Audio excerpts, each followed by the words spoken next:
Eu fiz um vídeo faz tempo já aqui no canal, num momento que, pra ser sincera, eu não sabia nada de nada sobre fadiga crônica ainda, né? E eu acho uma pena, porque é o vídeo mais visto do canal. E os vídeos em que eu falo tudo que eu aprendi de lá pra cá sobre fadiga, só quem é assíduo aqui do canal que assistiu. Mas enfim, no fundo, esse canal e o Instagram, eles são como um termômetro do comprometimento de quem quer mesmo se curar. Basta a gente comparar os números de quantas pessoas assistem os vídeos toda semana, né, que assistem às aulas semanais, que acompanham os stories. Aliás, falando em vídeo toda semana, em aula semanal, semana passada não teve nada, por conta de um tsunami que atropelou minha vida na semana retrasada. Eu vou contar tudo porque tudo isso tem a ver com o que eu quero falar sobre a melhora da minha fadiga aqui, tá? Semana retrasada, minha mãe foi parar no pronto-socorro e foi internada, ficou uns dias lá até decidirem o que eles iam fazer. Aí ela foi operada e agora passou, acho que quase uma semana sendo observada, né, para começarem os procedimentos de retirar a sonda, de alimentação parental, um monte de outras coisas para que ela possa voltar a ter independência com segurança, né, e aos pouquinhos ir voltando à rotina normal dela, né. O problema dela, assim, resumindo muito, foi o intestino. E desde que eu comecei a aprender sobre a influência do intestino na nossa saúde, eu tô aqui de longe observando o intestino dela, o que ela conta, o que eu vejo. Porque a situação do intestino dela, que na minha opinião não era boa, da mesma forma como eu, antes de descobrir a importância do intestino, é considerada normal. Normal, tem nada que chame a atenção, nem da gente, nem dos médicos, e assim a gente vai levando, até o dia que dá uma merda federal, como aconteceu comigo, como aconteceu com ela. São problemas diferentes, o meu e o dela, né? Ela teve uma obstrução e eu tô tratando uma disbiose, mas o que me fez começar a pensar no que eu vou falar aqui nesse vídeo foi que ela me descreveu um dia lá no hospital, o quanto ela tinha se sentido exausta, né, naqueles dias anteriores à cirurgia, né, e ela descreveu direitinho a fadiga que eu sempre tive por conta do burnout, aquela que a gente sente que as nossas pernas não têm força suficiente para sustentar o peso do corpo. Né? É como se a nossa força fosse embora pelo ralo e a gente não consiga mais ter força para fazer os movimentos básicos ou simplesmente sustentar nosso peso, que é uma coisa que a gente, numa situação normal de saúde, nem se dá conta, né? Enfim, é muito além de um cansaço, é muito além de uma exaustão, né? E por isso as pessoas têm dificuldade em entender ou mesmo em acreditar no que a gente está sentindo, no tamanho da nossa limitação. Porque quando a gente fala em fadiga, né, no burnout, as pessoas entendem o dia que elas estiveram mais cansadas na vida delas. Só que o dia que a gente esteve mais cansado na nossa vida não chega nem perto do melhor dia da fadiga crônica que a gente tem no burnout, né? Então essa falta de referência somada ao preconceito e o desconhecimento, enfim, a ignorância, o preconceito vem da ignorância sobre o burnout, faz com que as pessoas simplesmente não consigam entender do que a gente está falando. Minha mãe, que nunca duvidou, que sempre está me acompanhando, vê o que está acontecendo comigo, para quem eu já descrevi 400 vezes, quando me descreveu e eu falei, é exatamente o que eu sinto quando eu falo que eu tô com muita fadiga, fez uma cara de, nossa, é mesmo? Falei, agora imagina isso 9 anos. Ela falou, meu Deus. Então, assim, quem não passou por isso, quem não está disposto a entender, não vai entender, não adianta a gente falar. Mas, enfim, voltando. Daí eu fiquei pensando, quando ela estava descrevendo aí essa fadiga, conversando com ela, fiquei pensando, né, que em 2016, ela foi internada também. E também com problema no intestino. Na minha opinião, era o início do problema que atingiu a pior fase agora, tá? como o médico é muito arrogante, eu não gosto dele e ele não gosta de mim, porque quem tem que gostar e se sentir segura é minha mãe, não eu. Eu não tenho nenhum problema com ele como médico. Eu não fiquei insegura, ele que operou, não achei que ele ia fazer merda, nada disso. Eu não gosto da pessoa dele. Extremamente arrogante.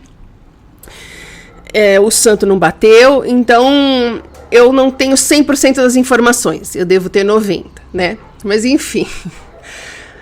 Mas enfim, o que interessa aqui é que ela foi internada em 2016. Peraí. Perdão. E eu tava com um nível de fadiga em 2016 muito semelhante ao nível de fadiga que eu tô agora. Eu lembro que foi um desespero pra mim, porque ela ficou internada no total da outra vez, porque foram 2 internações próximas, acho que mais de um mês. Foi um desespero pra mim, eu cheguei no limite muitas vezes. Gente, foi tão horrível.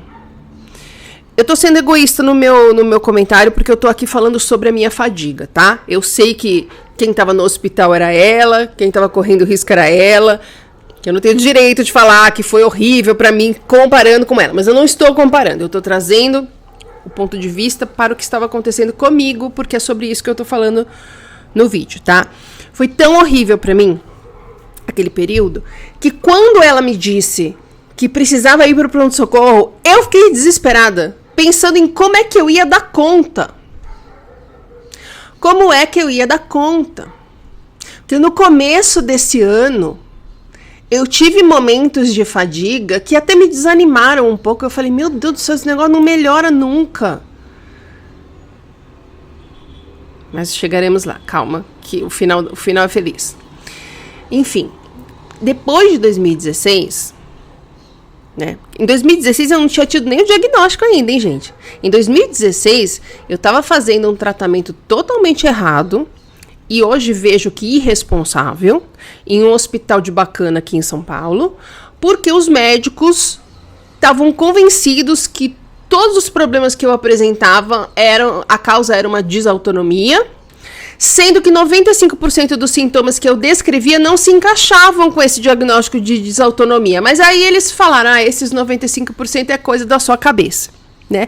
E eu, em desespero, sem entender o que estava acontecendo comigo, fiz o tal do tratamento.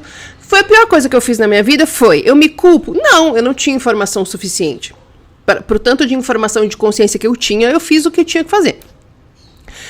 Depois disso, né, depois que a minha mãe já estava boa em casa, 2016, a coisa aqui no meu quadro, no meu caso, na minha vida, justamente por conta desse tratamento errado e por eu não ter noção do que estava acontecendo e do que eu tinha que fazer e de como eu precisava me preservar e de que tinha um limite, etc, etc, eu ainda estava na fase de ter pressa de sarar logo.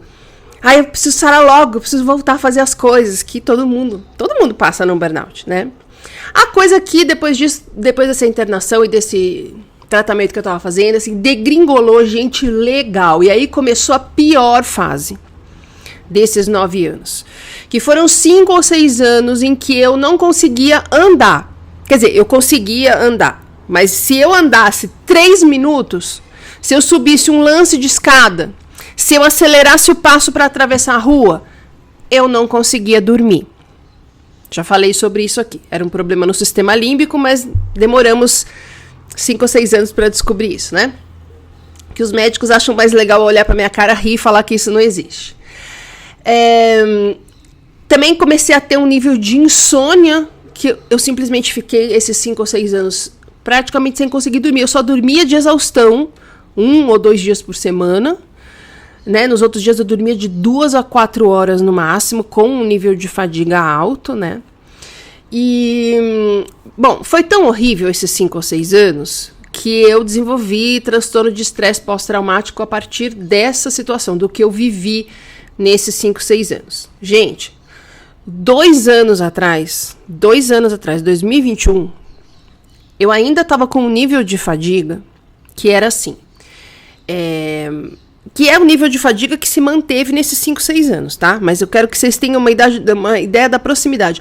2 anos atrás, eu ainda estava lutando com um nível de fadiga que me assombrou durante todo esse período, em que era assim, eu ia no supermercado e eu precisava entender na agenda que dia que eu podia ir no supermercado, porque tinha que ser um dia que no dia anterior eu não tivesse feito nada, que na noite anterior eu tivesse dormido bem, aí eu ia no supermercado, fazia minhas compras, voltava para casa, deitava por 3 ou 4 horas para ter força de conseguir guardar as compras. E lavar tudo, né? Que era na época da pandemia. A gente precisava dar uma limpada geral em tudo, né? Era um trabalho até maior. No dia seguinte do supermercado, eu precisava fazer nada. O dia inteiro de novo. Torcendo para que o tanto que eu tivesse andado no supermercado não me impedisse de dormir. Tá? Porque se me impedisse de dormir, a ida ao supermercado mobilizava 4 dias da minha agenda. Então, era 3 dias que eu não podia fazer nada para me recuperar, para me preparar e para me recuperar desta ida ao supermercado. Aí você fala, meu Deus, você ia fazer compra de mês para todo o prédio? Não, eu ia fazer a minha comprinha normal. Moro sozinha. Tá? Então, 2 anos atrás eu tava nesse nível de fadiga. Eu ia com a minha mãe no supermercado, se não tivesse vaga na porta, eu descia, ela estacionava, eu ficava esperando lá na porta. Na saída, eu ficava na porta, ela ia buscar o carro, ela levava o carrinho, ela carregava as compras do carrinho pro porta-mala. Porque eu só tinha força para colocar as coisas do porta-mala no carrinho e depois de 3 ou 4 horas deitada, guardar as coisas aqui em casa. E nada nesse tempo inteiro, em todos esses anos, fazia a minha fadiga melhorar. Eu tinha pequenas melhoras seguidas de pioras. Eu comecei a ficar com medo quando melhorava, porque eu sabia que eu ia piorar mais.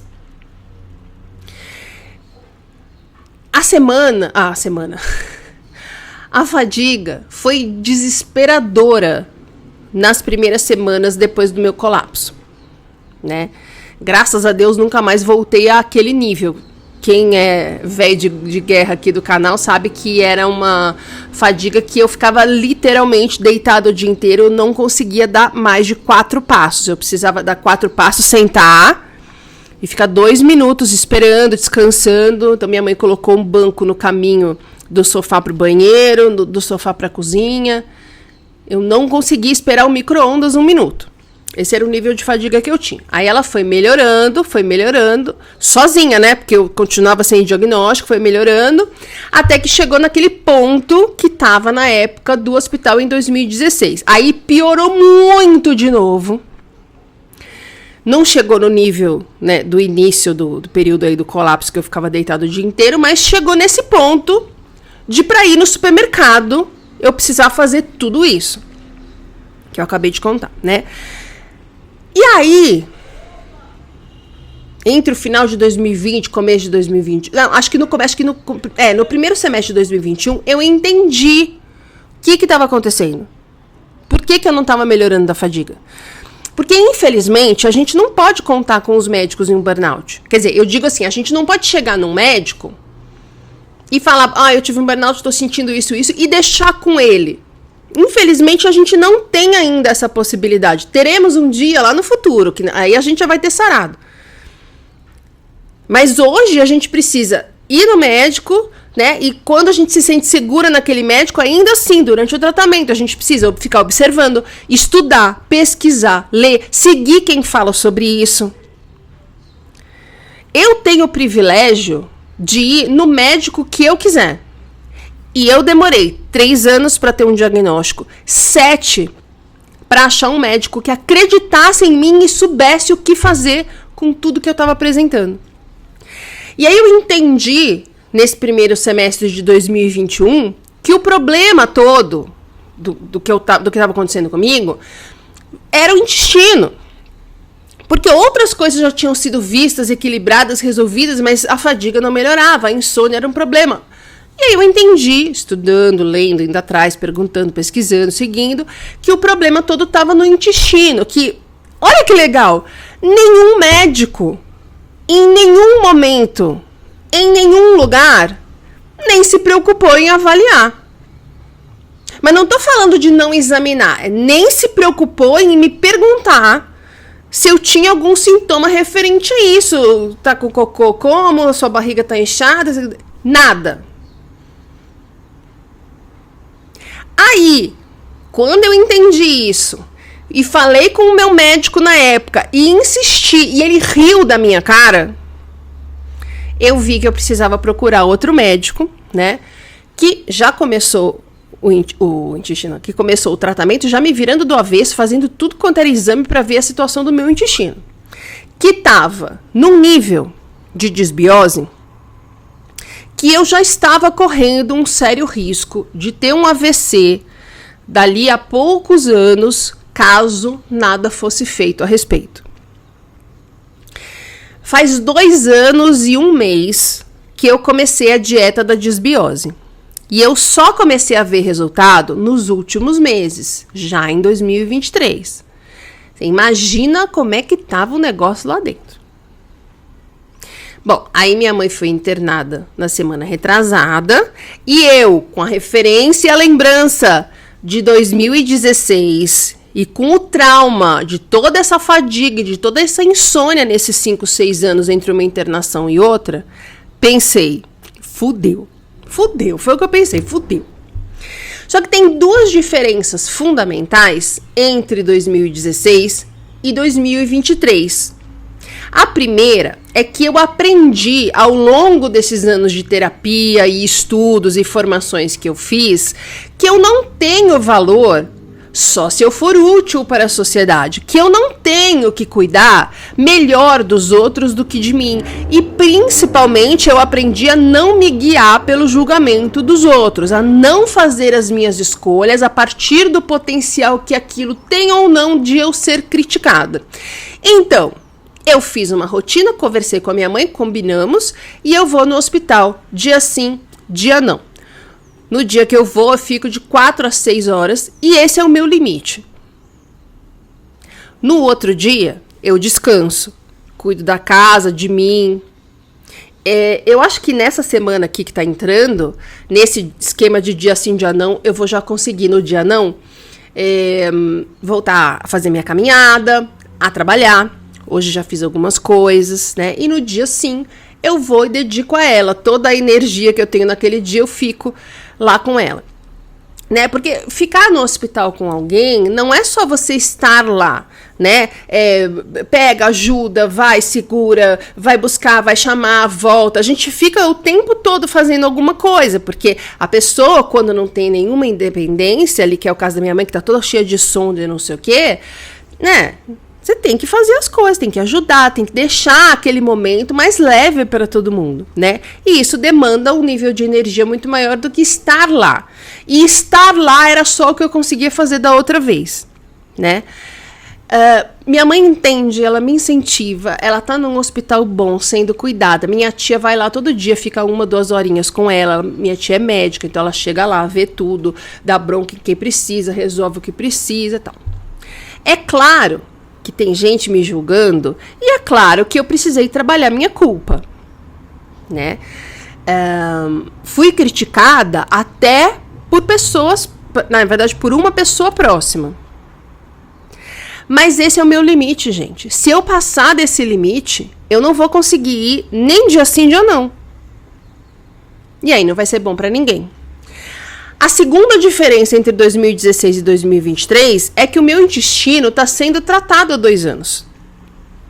E eu tive uma surpresa muito positiva quando eu percebi que eu conseguia ficar no hospital mais de 1h30, 2 horas. Que eu pude fazer e resolver muitas coisas que, além de tudo, estouraram e aconteceram tudo ao mesmo tempo nessas últimas 3 semanas. Teve dia que... Assim, teve dia que eu voltei pra casa e fiquei deitada? Teve. Que eu precisava descansar? Teve. Teve dia que eu passei um pouco mal de cansaço? Teve. Teve dia que eu precisei desmarcar coisa? Teve. Consegui trabalhar, fazer minha caminhada e minha rotina normal de saúde mental nesses dias? Nenhum dia.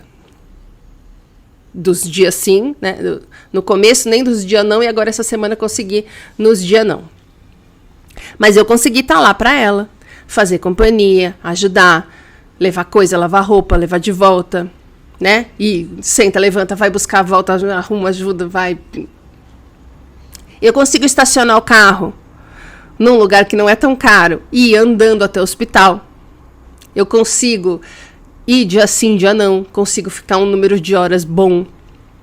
Consigo levar, fazer tudo que ela precisa sem ficar passando mal, sem ficar no sofrimento, sem ficar desesperada achando que eu vou entrar em crise a qualquer momento e não vou conseguir me levantar. É o ideal? Não. É o possível.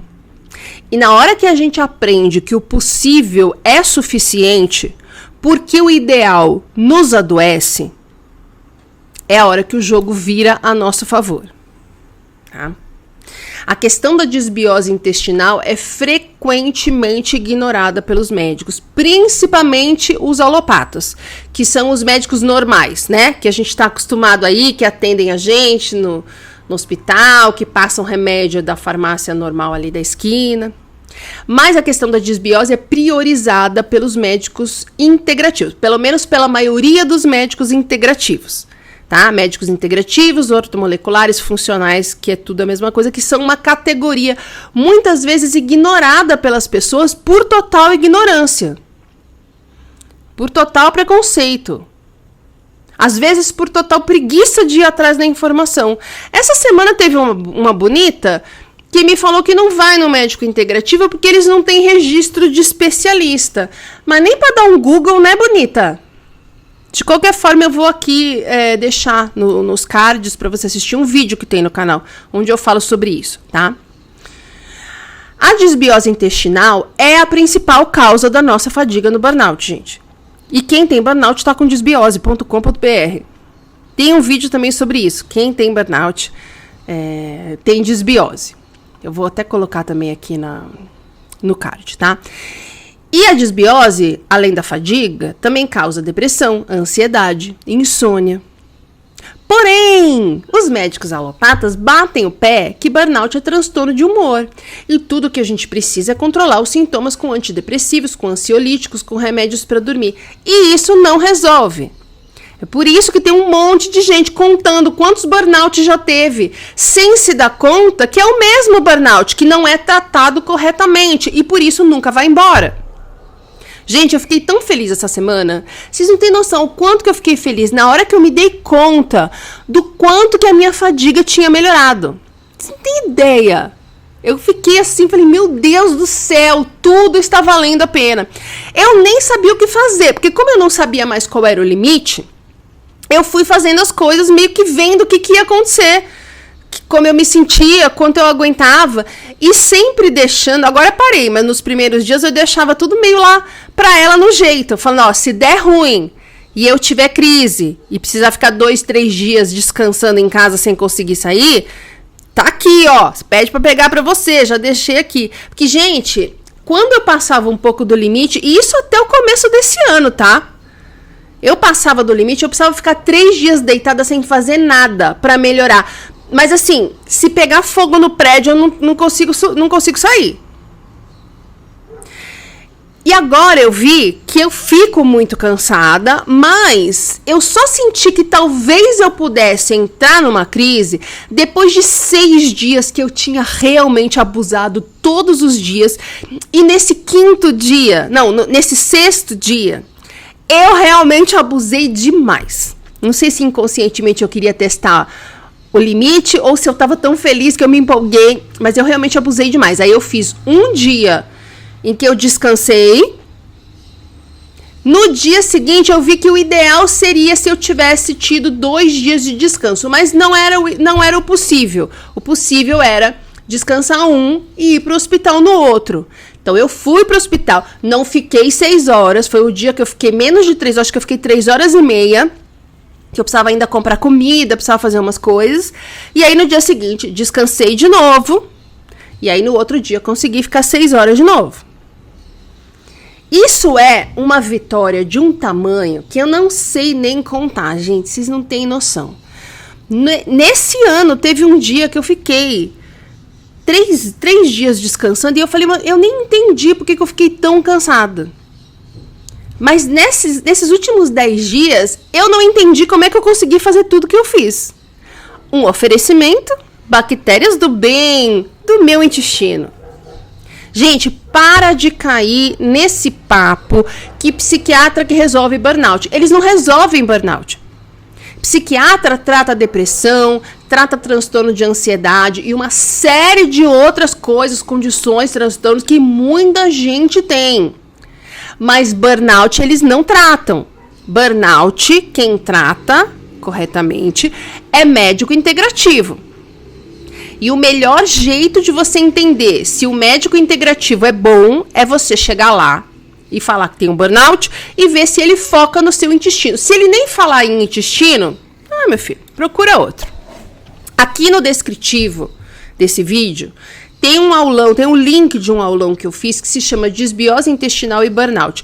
Lá eu explico tudo com muito detalhe, tá? Lá tem um e-book do Dr. Alain sobre saúde intestinal. Foi com esse e-book que eu montei a minha dieta, antes mesmo da minha consulta, porque o Dr. Alain a gente marca e eu, na época, eu tinha uma espera de 4 meses. Então, eu já comecei a fazer a dieta e aí quando eu cheguei, né, no dia que foi minha primeira consulta, eu contei como era a minha dieta e ele aprovou e eu continuei fazendo. Por isso que não faz 2 anos que eu estou em tratamento com o Dr. Alain, mas já faz 2 anos e 1 mês que eu estou fazendo a dieta para desbiose. Tá? Então, faz 2 anos e 1 mês que eu comecei a ver resultado na fadiga, tipo esse mês. Mais um nível de resultado tão animador que eu vim aqui essa semana que eu falei, não, eu preciso contar. E eu preciso convencer as pessoas. Tratem o seu intestino, gente, pelo amor de Deus. Ninguém sai de burnout tomando antidepressivo. Se você tem depressão, você precisa tomar antidepressivo. Bacana. Mas isso não vai resolver nada do burnout. Precisa tratar o intestino. Trate o seu intestino. É a coisa mais importante que você precisa tratar fisicamente num burnout. E vale a pena. Se você se interessou, aproveita. Vê também, aqui o link está no descritivo também, o link do aulão Como o Açúcar Piora Seu Burnout. Porque açúcar e farinha de trigo contribuem muito com a desbiose. Tá? O açúcar foi um dos grandes problemas nesse resultado dramático que eu tive no colapso. E a partir dele, né?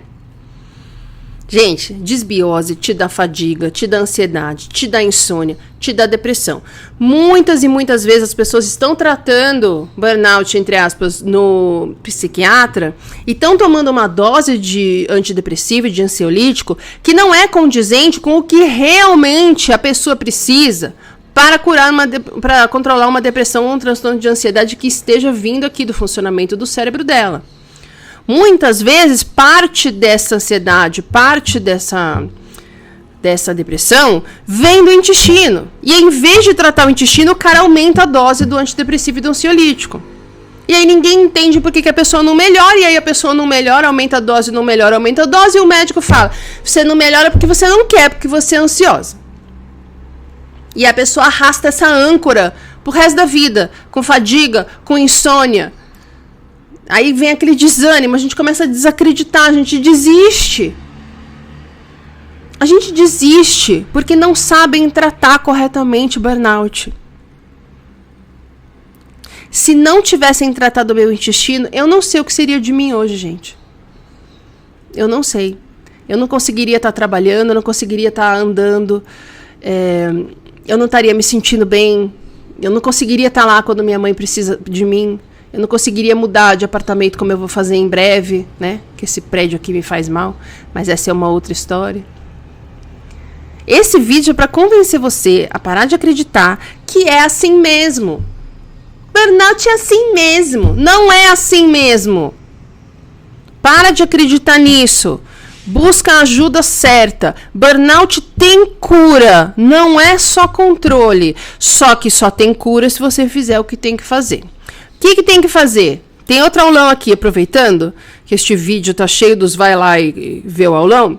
Tem um terceiro aulão, chama Fui diagnosticado com síndrome de burnout. E agora? Conto tudo lá o que é pra fazer, tá? Mas ninguém consegue sair de um burnout sem tratar o intestino, gente. E olha, vou falar uma coisa. A melhora que eu vi essa semana vale a pena. Vale a pena. Tem muita gente que fala, ai, não consigo fazer a dieta que você tá fazendo, não pode comer nada. Você prefere comer tudo que você quiser e continuar com fadiga?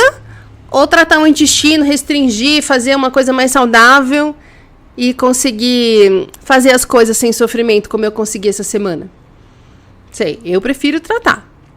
Tá? Trata o intestino, trata o intestino, trata o intestino, trata o intestino. Este vídeo é pra falar, trata o intestino, você precisa tratar seu intestino, tá? Se você tratar seu intestino, você precisa tratar o intestino, trata o intestino.